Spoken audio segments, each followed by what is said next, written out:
What is up guys? Welcome back to my channel. And for today's episode, samahan nyo ako magpa-renew ng car registration ko. Okay, so maaga ako nagising ngayon para mas maaga din matapos. And tuturuan ko din kayo ng mga tips sa pagre-renew ng car registration para mas less hassle and mas matipid. Okay, so tara! Let's go!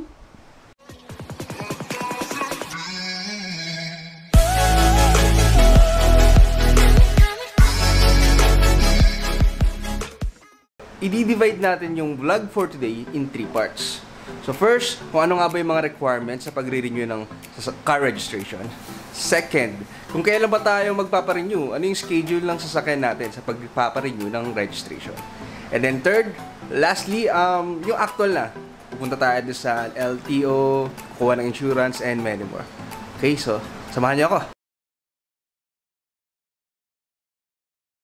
Okay, so simulan natin sa mga requirements. So first is yung official receipt and car registration or tinatawag natin na ORCR. So mag-prepare lang kayo ng around 4 copies kasi kakailanganin nyo yan sa CTPL insurance, sa LTO, sa emission and inspection. Okay, so 4 copies will be enough. Pangalawang requirements ay yung CTPL insurance or tinatawag natin na compulsory third-party liability insurance. So meron akong tip sa inyo dito. Pwede kayong kumuha outside LTO kasi yung mga insurance within LTO ay medyo mahal na siya. Naglalaro siya ng around 800 pesos. Pero para makatipid kayo, pwede kayong kumuha sa M. Louvillier. Ano lang siya, worth 610 pesos. Sa Cebuana Louvillier naman, 760. So pag kukuha kayo doon sa Cebuana Louvillier or M. Louvillier, dapat before 5 PM kayo doon. Okay, so kapag lumagpas na kasi ng 5 PM, hindi na available yung CTPL insurance. Yung CTPL insurance depende sa sasakyan nyo, no? Mas mahal yung sa 4 wheels compare sa mga motor. Okay? Pangatlong requirements naman ay yung emission test. Okay, so yung emission test pwede siyang gawin sa within LTO. Pero pag wala sa LTO, marami naman yung sa paligid ng LTO. So naglalaro siya ng around 500 to 600 or even more pa nga sa iba. So for emission test, I highly recommend na magpa-schedule kayo sa PMVIC branches na malapit sa inyo.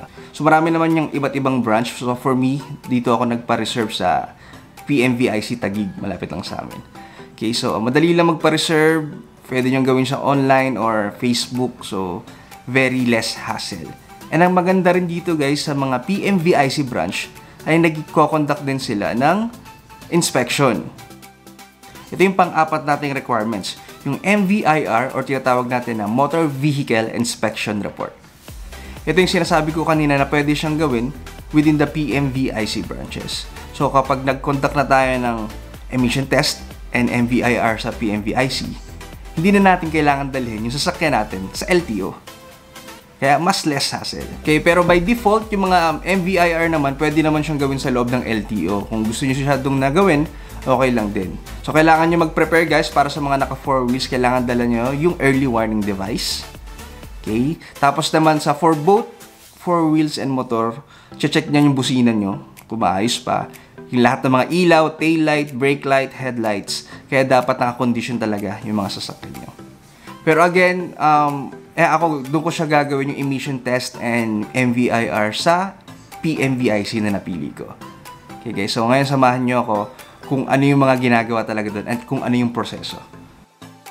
Okay, so that's it para sa mga requirements. So again, 4 siya. First is yung ORCR. Okay, next is yung CTPL insurance.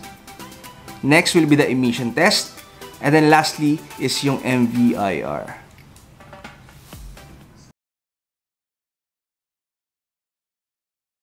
For brand new cars, included na sa binayaran nyo yung first 3 years registration. Then after that, yearly na yung renewal ng registration. So paano nga ba natin malalaman kung kailan yung schedule ng car registration renewal natin? Ang magiging basehan natin kung kailan tayo magpapa-register ay yung plate number ng sasakyan natin. Let's say ito yung plate number natin, ABC1230. Yung last digit ng plate number natin, doon natin malalaman kung anong buwan tayo magpaparegister. Which in our example, 0 is equals to October. Yung second to the last digit naman ng plate number natin, yung basihan, kung anong week for that month yung car registration schedule natin. So based dito sa ating example, ang schedule ko for renewal ay October 1 to 7. Gets ba guys? To book an appointment sa PMVIC, search nyo lang sila sa Facebook and chat nyo sila sa Messenger. So, ganun lang kasimple guys. Or pwede nyo rin namang i-search sila sa Google. Parang ganito. Mali pa nga yung spelling ng PMVIC. And then, click nyo lang ito. Okay, then pag nandiyan na kayo sa loob ng site, click nyo lang yung Make Appointment. Based on my experience, sa Messenger ako nagpa-book ng appointment. Kasi yung nag-search ako sa Google, hindi na available yung slot, pero yung nag-chat naman ako sa Messenger, available pa pala, baka hindi lang updated yung sa Google. But yeah, mas mabilis nga lang talaga yung appointment pag sa Google, pero pag sa Messenger, mag-aantay ka lang ng few hours. Then makaka-receive kayo ng gantong booking confirmation in either text message or via email. Nandito na tayo guys sa M2 PMVIC.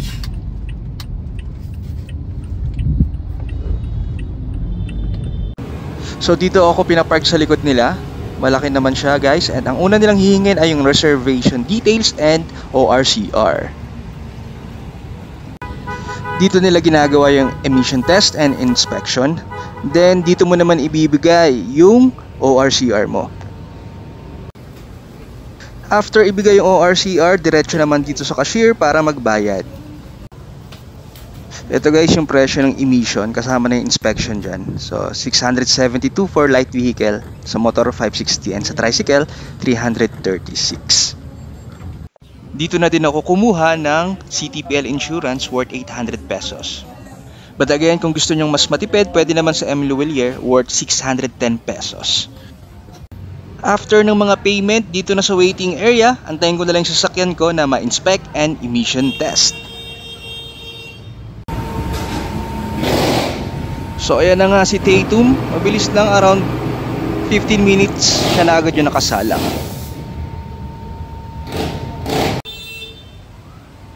Again, huwag niyong kalimutan yung early warning device ha, ayan, hinanap niya yan dito. Maganda rin dito, mas mabusisi yung pag-check. Ito naman yung suspension yung sinecheck nila. Ito naman yung emission test kung saan sinecheck nila yung quality ng usok ng sasakyan natin. Ito, tapos na siya guys, and yes, puti at pasado naman.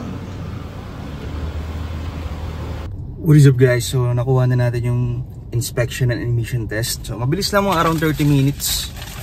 Nakuha ko na siya. At the same time, meron din silang CTPL insurance, kumuha na rin ako. So 800 pesos siya, almost the same lang naman doon sa Cebuana, yung napagtanungan ko. 760 ata yun. I think yung sa M. Luwelier mas mura siya. Pero yun, ako na rin to, less hassle. So ang bilis lang. So ngayon, didiretso na ako sa sa LTO. Bala ko mag-aangkas na lang ako doon, or tawag ito, joyride. Kasi pwede naman nang iwan yung sasakyan dahil nakapag-inspection na and emission test na. Tapos yan guys, additional tip, as you can see, 60 days yung validity na itong PMVIC. So kung gusto niyo ng less hassle, gawin niyo siya ng mas maaga, huwag niyo akong gayahin. Ayan guys, so yeah, let's go. Pupunta na ako ngayon sa LTO Pasig. Unfortunately, wala akong nabook na angkas. Mahirap mag-book. Gusto ko sanang i-try na pumunta doon sa LTO na walang dalang sasakyan eh. Pero so ngayon, dadalhin ko na lang yung sasakyan ko. Let's go! So nandito na ako guys sa LTO Pasig. Ayan. So dito na ako pumunta ulit dahil dito na ako nagpa-renew last year. So additional tip lang guys, merong change venue fee. Ano nga ba ibig sabihin yan? Pag lumipat pa kayo ng branch na pagre-renew ng car registration, may additional kayo na 100 pesos. So, but if may nakita naman kayong LTO branch na mas unti lang yung pila and mas convenient, then okay lang yung, kasi 100 pesos lang din naman yun. Pero bumalik na ako dito sa LTO Pasig kasi okay naman yung experience ko last year. Okay guys, so let's go! Diretso lang sa front desk ng LTO, pakita nyo requirements nyo, then mabilis na yan guys. Within a few minutes, dito na agad ako sa cashier. What is up guys? So tapos na tayo, ang bilis lang, siguro around 10 minutes lang yun. Yeah, I really recommend na complete nyo na yung mga requirements nyo bago kayo pumunta dito sa LTO Pasig. Tapos wala rin ganong pila ngayon. Yeah, sobrang smooth talaga. Special tip ko sa inyo, tapusin nyo na yung mga requirements nyo doon sa PMVIC kasi meron silang emission test and inspection. Kaysa pumunta pa kayo dito sa LTO tapos maghanap kayo dito ng mga emission test, mas mahirap, mas hassle. Okay, so you know, overall ang nagastos ko ay so first sa insurance 800 pesos. Galing din to doon sa PMVIC. Pero pwede kayo makamura doon sa M. Louvillier. Meron sila 606 pesos lang. And then dun sa naman sa inspection and emission test 672. Okay? Then dito sa LTO, ang mga binayaran ko naman ay 1,610. So overall ang nagastos ko ay 3,082 pesos only. Okay, so okay na din yung kasi less hassle, no? And yeah, that's it guys. So maraming salamat sa panonood. See you in my next vlog, and lastly, don't forget to subscribe to my YouTube channel. Thank you. Bye bye.